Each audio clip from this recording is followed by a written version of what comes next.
And there's no end to the mid-air bomb scare. 4 fresh flights have been targeted today, including an Akasa Air flight from Delhi to Bengaluru, an Indigo flight operating from Mumbai to Delhi, and 2 SpiceJet flights. This takes the total number of flights which have received hoax bomb threats in the last 4 days to 14. Now, these threats were issued through social media platforms and have led to significant disruption and safety concerns. Yesterday alone, as many as 7 flights received hoax bomb threats, all posted using the same X handle. Security agencies have swung into action. Assisted by the Chhattisgarh police, the Mumbai police reached Rajnandgaon and has detained a teenager who apparently used a Twitter account to post a threat tweet mentioning 6 kilograms of RDX and 6 terrorists on an Air India flight from Mumbai to New York. Investigation has revealed that the teenager had a grudge with his neighbor. As mentioned earlier, there's another X handle which is under the scanner from which 7 threat posts were issued yesterday as well.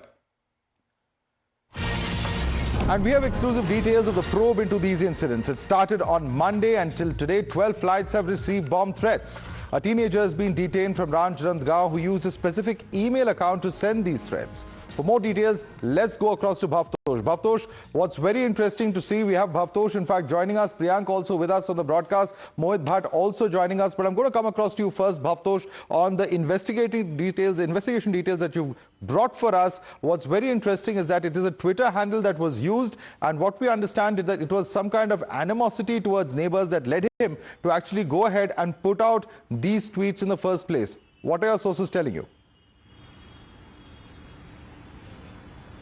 Madhav, what many are saying, who had in fact investigated this case, it all started on Monday when 3 flights were disrupted. One of them was an international flight. 2 were in fact international flight.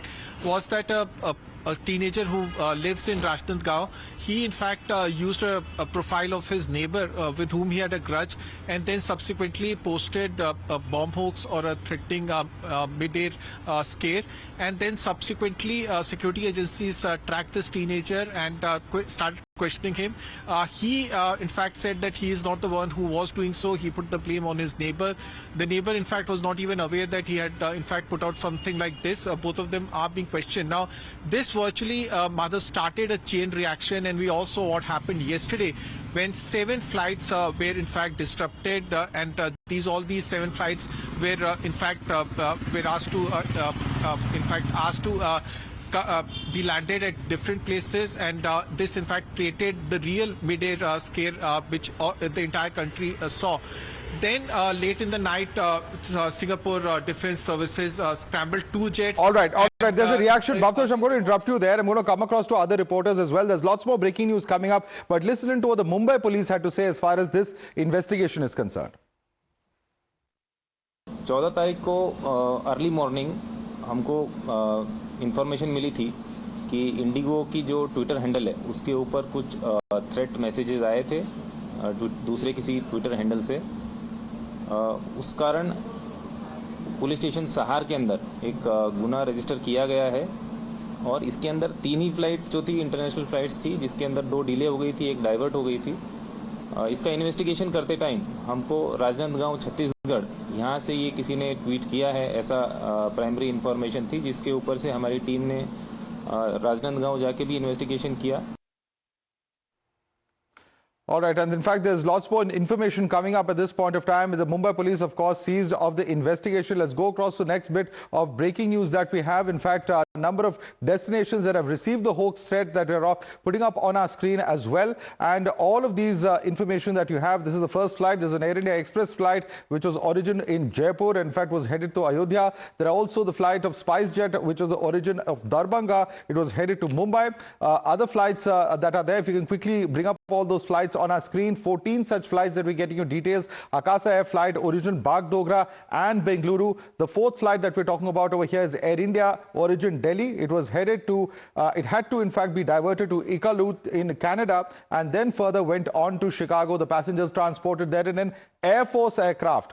We're told that the 5th flight is Indigo flight. The origin was in Dammam in Saudi Arabia. It was headed to Jaipur, was diverted, of course, headed to Lucknow, diverted to Jaipur, I beg your pardon. Alliance Air flight from origin Amritsar, in fact, was headed to Delhi. That's the 6th flight. 7th flight is Air India Express which origin was in Madurai and the destination was Singapore. The 7th flight and the 8th flight we're talking about is Air India's flight over here from Mumbai. It was headed to New York. It was diverted to Delhi. The 9th flight is Indigo's Mumbai flight to Jeddah. The 10th flight that we're talking about is Indigo's flight again. The origin was Mumbai, the destination was Muscat. The 11th flight, remember the last 4 flights were today, Akasa Airline. It is from New Delhi to Bengaluru. The 12th flight that we're talking about is Indigo's flight from Mumbai to New Delhi. The 13th flight that we're talking about is SpiceJet from Darbhanga to Mumbai. And the 14th flight that we're discussing is SpiceJet from Leh to Delhi. So this is as far as these flights are concerned. We have, of course, a lot more breaking news coming up on the show. All right, the details that we have at this point of time are of DGCA. In fact, they've sought a report from all airlines, is what sources are telling us. They've also said that DGCA will prepare a report based on these inputs that it receives from the airlines and will discuss the issue tomorrow. Let's go across to Mohit Bhatt for more on this. Mohit, very interesting to see that DGCA is now finally swinging into action. The BCA is also, of course, aware of the security concerns, but really the airlines have a serious issue at hand because on one hand, they can't play around with passenger safety, but such diversions, if they happen regularly, are going to lead to huge losses as well. Well, yes, in fact, it's a very, very serious issue, and not just the DGCA, Madhav, the MHA and the Ministry of Civil Aviation are taking action in this particular issue. We know for a fact that our DGCA sought a report from the airlines, all the airlines who have received these hoax calls, and what we are being told as of now is that a report has been submitted to the DGCA. Now, this particular report will be shared with a Home Ministry, and we know for a fact that our Home Ministry has sought report from Ministry of Civil Aviation, from the CISF, and from the other agency who look into all the aspects of security when it comes to the airport and the passenger safety. So DGCA sought a report from the airlines, and tomorrow what we are being told is that DGCA will hold a crucial meeting. Now, after this particular meeting, what we are being told is that fresh guidelines regarding hoax call can come up. So we can see stringent provisions for hoax calls, because this is very serious issue. Not just the domestic flights, but also the international flights have received these Absolutely. The fact that domestic, international have all been affected. In fact, Priyank is with us. Priyank, it's not ending any moment soon, because we're hearing of more and more threats as far as different flights. Now, this is sending aviation schedules into a complete tizzy for the past 4 days. We're hearing now of a threat to a Mumbai-bound flight as well. There's a Leh-bound flight as well, which has received a bomb threat. Get us the latest updates, please. Yeah, Study Madha, if you talk about the last 4 days flights, so starting from Sunday, there have been 13 threat calls which has been received. But the latest information which we are getting from the Delhi police is more shocking, because what Delhi police is saying that so far in the month of October, in the last 10 days, they have received 7 threat calls, and I'm quoting from the statement which has come out from the DCP IGI. They are saying that the IGI police station has responded to 7 such incidents involving reporting of bomb threats. Legal action has been initiated, and those responsible for the false statement will be ensured for strict action, unquote. So that's a clear-cut message from the Delhi police that legal action will be taken. But you are right, the manner in which these bombardment of the calls have come up, that has certainly caused huge, loss to the exchequer. The aviation sector is certainly facing series of losses, and by diverting every flight, you can imagine that crores of rupees have been, wasted, and the life of several individuals have been thrown into trauma. Now what is happening, that the C4I, which is the computer response system of the MHA, has been given this task to locate these so-called X handles, as well as they have also been told to keep a close watch on those internet threat calls. If you remember, few months back, there were around 200 to 250 threat emails which were sent to various schools in the national capital. Then it extended to malls, hospitals, and several important installations. And then the Delhi police got to know that the data was extracted from the dark web,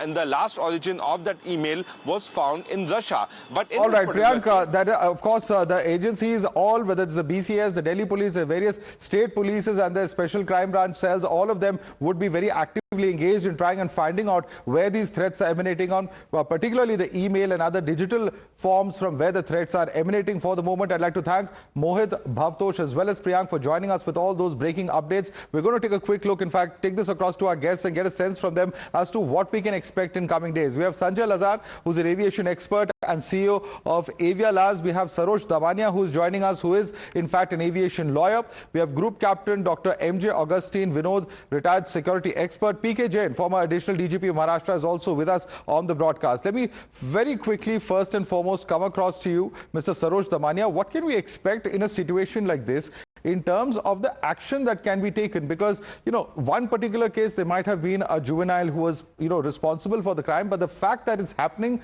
day after day for the past 4 days, which seriously is going to impact on our aviation operations if it continues like this, what really is the solution from here on? What steps can agencies take to prevent such kind of inconvenience, not just to the airlines, but to the passengers themselves? First of all, they have to take immediate actions now. Of course, your reporters on the ground, they are just agencies who are filing reports and ministry calling for reports from various agencies.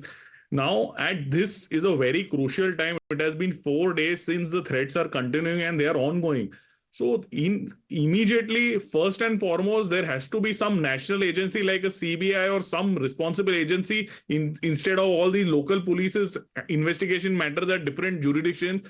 There needs to be a major step taken. The ministry has to step in. They should give everything to a national agency who covers pan-India across, investigate fast and come to some solutions, because these hoax calls are not only troubling passengers, it is about aviation safety. And in last 10 years, there has never been such a situation wherein there have been hoax calls, but it is one of incidents. This is a continuous series of incidents, and this is a very alarming state of affairs. And the aviation ministry, I believe, should immediately step in and step up on the game. Notifications, calling for sensitization, calling for reports is not going to help or not the solution. Sanjay Lazar, let me bring you in as somebody who's watched aviation very closely.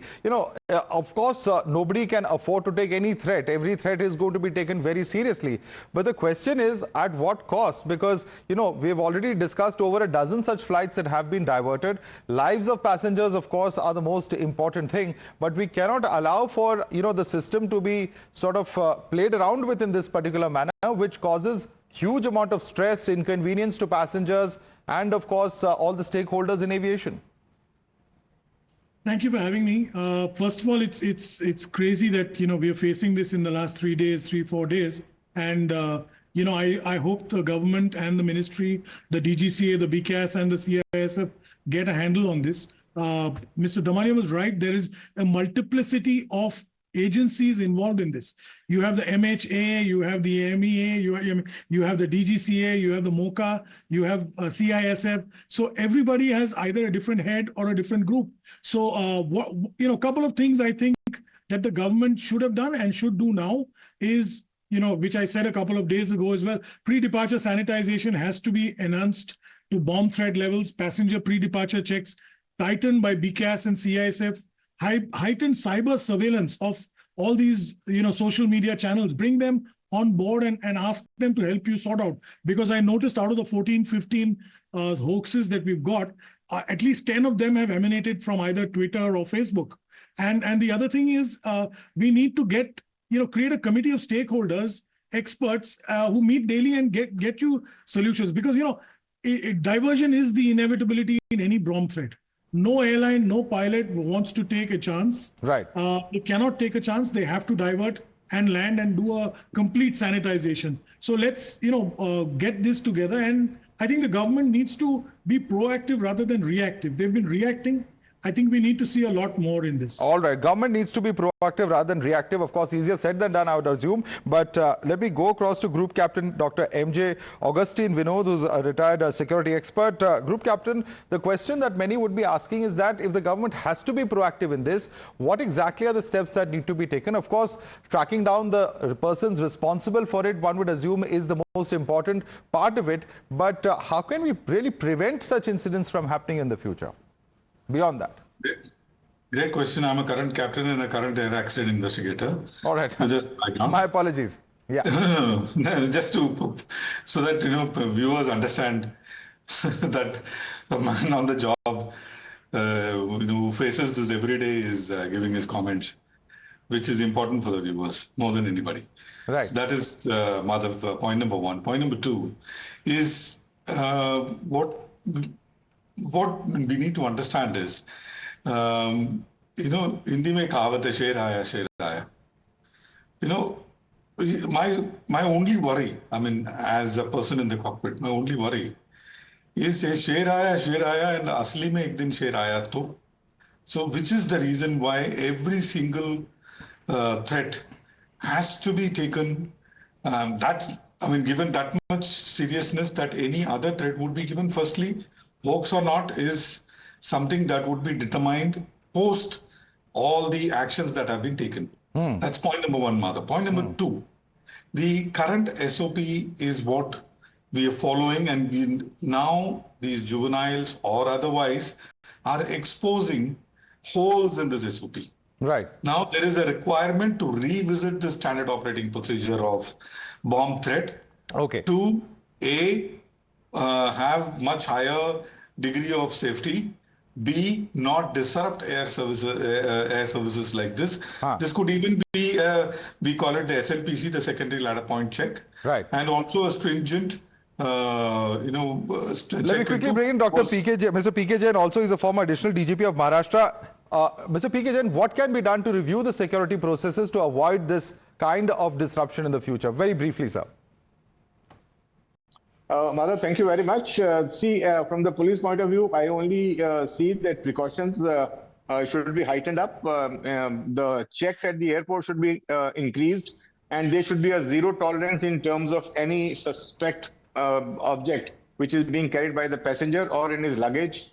And second would be the quick investigation and pinning up of the blame on the perpetrator and taking action, stringent action against him.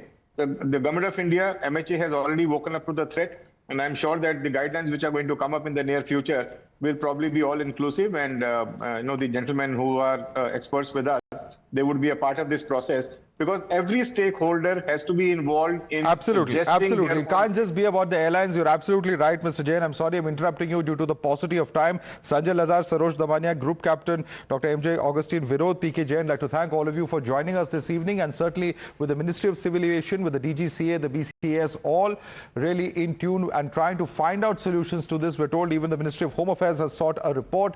Clearly all eyes on what action will be taken to ensure that such disruptions do not affect our aviation sector anytime in the near future. Slipping into a quick break.